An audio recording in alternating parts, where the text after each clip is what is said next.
নমস্কার বন্ধুরা, আমি আবার ফিরে এলাম তোমাদের কাছে আরও একটা নতুন রেসিপি নিয়ে। আজকে আমি নিয়ে চলে এসেছি দারুণ হেলদি, পুষ্টিকর এবং সুস্বাস্থ্যকর একটা রেসিপি, যার নাম হচ্ছে চিকেন স্যুপ। তোমরা তো চিকেন স্যুপ বাড়িতে অনেক বানিয়ে খেয়েছো বা এমনি প্যাকেটের চিকেন স্যুপ খেয়েছো, তবে আমার মনে হয় এইভাবে বানালে খুব সহজভাবে বানাতে পারবে আর খুবই হেলদি একটা রেসিপি। তা দেখলে তোমাদেরও ভালো লাগবে। এটা বাচ্চা থেকে বড় সকলের জন্যই খুবই উপকারী হবে।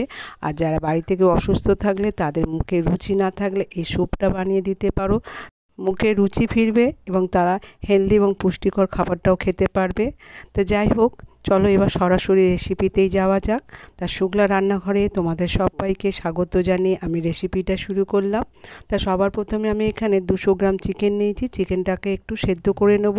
তার জন্য কড়াইতে জল দিয়ে দিয়েছি, জলের মধ্যে নুন দিয়েছি আর একটু গোলমরিচ দিয়েছি। এই সবগুলোকে দিয়ে চিকেনটাকে 5 মিনিটের মতন ফুটিয়ে একটু সেদ্ধ করে নেব। তার জন্য ঢাকাও দিয়ে দিয়েছি। চিকেনটা সেদ্ধ হয়ে গেলে চিকেনগুলোকে আমি একটু টুকরো করে নিচ্ছি, ছোট ছোট করে। কেন স্যুপে খুব বেশি বড় চিকেন দেওয়া যাবে না, সেই জন্য একটু ছোট করে টুকরো করে নিচ্ছি কাঁটা চামচ দিয়ে। তারপরে কড়াইটা গরম করে ওর মধ্যে দিয়ে দিয়েছি 1 চামচ তেল আর একটু বাটার। যেহেতু এখানে স্যুপ বানাবো, সেই জন্য খুব কম আর বাটার দিয়ে এটাকে রান্না করলে খুব ভালো হয়।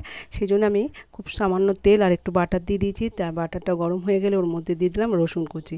এখানে রসুনটাকেও হালকা একটু লাল লাল করে ভেজে নেব, ভেজে এটাকে আলাদা করে তুলে রেখে দেবো। আর তোমরা যদি মনে করো এখানে আরেকটু রসুন দেবে, তাহলে রসুনের পরিমাণটা তোমরা অবশ্যই বাড়াতে পারো তোমাদের পছন্দ অনুযায়ী। যেহেতু আমাদের একটু রসুনটা কম খাওয়া হয়, সেই জন্য আমি রসুনের পরিমাণটা একটু কমই রেখেছি। তো যাই হোক, রসুন ভাজাটা হয়ে গেলে এটা লাল লাল করে ভেজে তুলে নেওয়ার পর আমি ওর মধ্যে আরেকটু রসুন কুচি দিয়ে দিলাম। রসুন কুচিটাকে দিয়ে তেলের মধ্যে নাড়াচাড়া করে একটু কাঁচা গন্ধটা কাটিয়ে নিয়ে দিয়ে দিলাম পেঁয়াজ কুচি। পেঁয়াজটাকেও হালকা ভেজে নিলাম, ভেজে নিয়ে দিয়ে দিলাম একটু গাজর কুচি আর ছোটো ছোটো করে কেটে রাখা বিনসও দিয়ে দিলাম। আর তোমরা তোমাদের পছন্দ অনুযায়ী এখানে সবজি অ্যাড করতে পারো, তাতেও খুব ভালো হবে। তো আমার সামনে যা ছিল সেগুলোই আমি দিয়েছি। দিয়ে এইগুলোকে সবগুলোকে দিয়ে একটু ভাজা ভাজা করে নিলাম, হালকা একটু ভেজে নিলাম। তারপরে দিয়ে দিয়েছি একটু স্বাদ মতো নুন আর একটু গোলমরিচ দিয়ে দিলাম। দিয়ে দিলাম একটু জল। এখানে আমি অল্প করে জল দিলাম যাতে গাজরটা একটু সেদ্ধ হয়ে যায়। জলটা দিয়ে 5 মিনিটের জন্য এটাকেও ঢাকা দিয়ে রেখে দিলাম। এই ধরনের স্যুপ বাচ্চাদের জন্য খুবই উপকারী, হেলদি একটা রেসিপি। আশা করছি বাচ্চা থেকে বড় সবারই উপকারে লাগবে।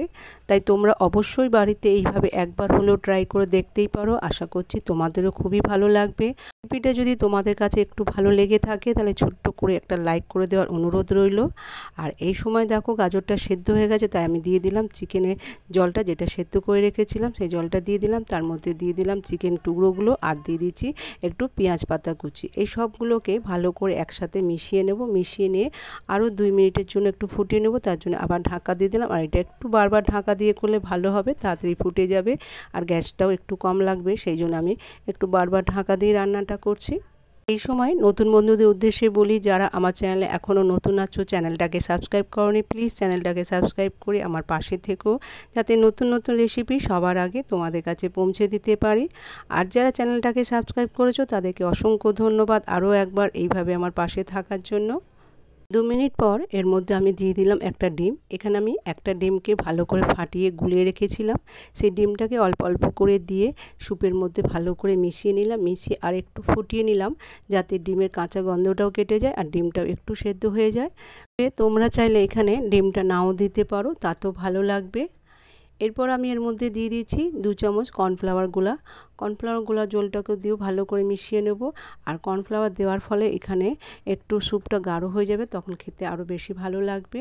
সেই জন্য আমি 2 চামচ কর্নফ্লাওয়ার জলটা দিয়ে দিলাম। তারপরে দিয়ে দিলাম একটু পেঁয়াজ পাতা কুচি, সবশেষে দিয়ে দিচ্ছি। আর দিয়ে দিলাম একটু ধনে পাতা কুচি।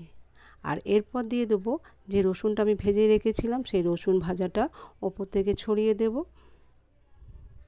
আর এগুলো দেওয়ার ফলে গন্ধটা, স্বাদটা আরও দ্বিগুণ বেড়ে যাবে। এগুলোকে দিয়ে ভালো করে সবগুলোকে মিশিয়ে নিয়ে আমি এবার ঢাকা দিয়ে গ্যাসটাকে অফ করে দেব। ফলে আমার রেডি হয়ে যাবে চিকেন স্যুপ। তাই তোমাদের কাছে অনুরোধ রইল, তোমরা অবশ্যই এইভাবে একবার হলেও ট্রাই করে দেখতেই পারো। আশা করছি তোমাদেরও খুবই ভালো লাগবে। পর এটাকে আমি নামিয়ে গরম গরম পরিবেশন করে ফেললাম। আর এটা গরম গরম খেতে খুবই ভালো লাগবে। তা বন্ধুরা, আশা করছি রেসিপিটা তোমাদের ভালো লাগলো। ভালো লাগলে ছোট্ট একটা লাইক শেয়ার করে দিতে ভুলো না। ভিডিওটা আজ এখানেই শেষ করছি। আবার দেখা হবে নতুন কোনো রেসিপিতে। ততদিন সুস্থ থেকো, ভালো থেকো। আর আমার সাথে শেষ পর্যন্ত থাকার জন্য তোমাদের সকলকে অসংখ্য ধন্যবাদ।